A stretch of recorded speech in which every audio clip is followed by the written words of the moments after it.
I was asked to speak about how we take a legacy brand, a broadcast brand, into the new digital kind of future, or present, to be honest.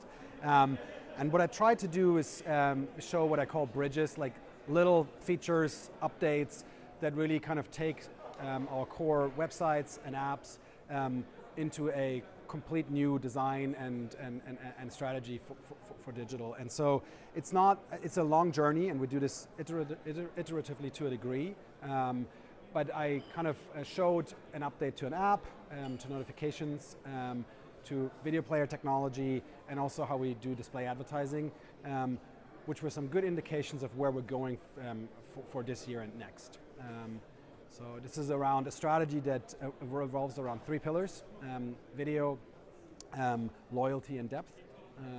So we're obviously, being a video brand and video being a very valuable form of engagement with our audience, that's where our focus is. We're going away a bit from scale and more towards richness of experience and engagement, and we want to ideally create habits for our users. So those are the 3 pillars: video, loyalty, and depth.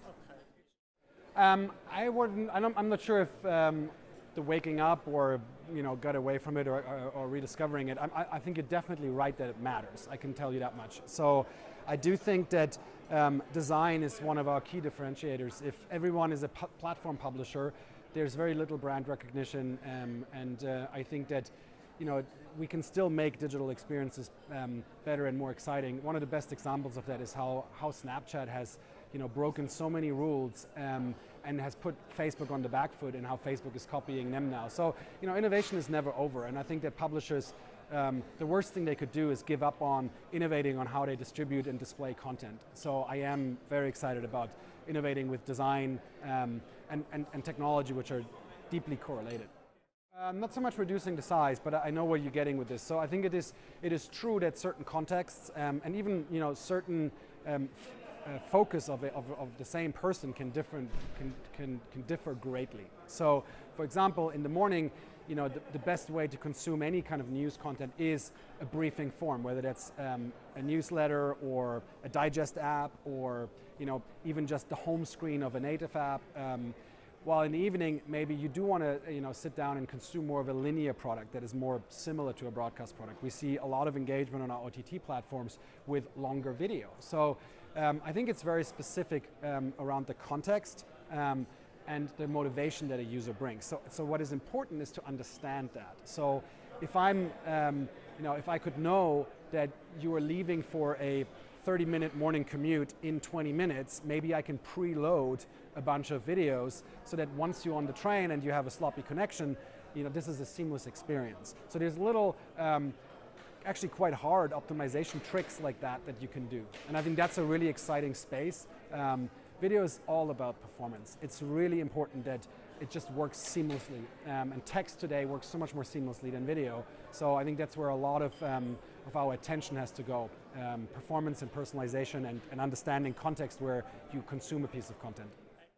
Any data point will tell you that most people hardly ever, maybe never, download native apps anymore. I think it depends a little bit on what the goal is that a user has for an app. Like, the best example is transactional things like banking. Of course you want a banking app, right? You don't want to navigate to a mobile website for that. If you come through the side door of search and social to a piece of content, you probably don't want a native app. You probably want a really fast, optimized mobile web page, or a progressive web app which builds sort of on the fly as you use it. However, in my presentation I talked a bit about how we were sort of surprised to see a bit of a counterintuitive adoption of a native app. We built a new native app for the Today Show's anniversary in January, and turns out if you have loyal fans who love a brand and love talent and love very specific content, they will download a new app, and they are excited about it, and they come back to it every day, and they consume more content in a native app than they do on a mobile website. So I've actually learned, in a good way but also the hard way, that native apps are not as dead as everyone seems to think.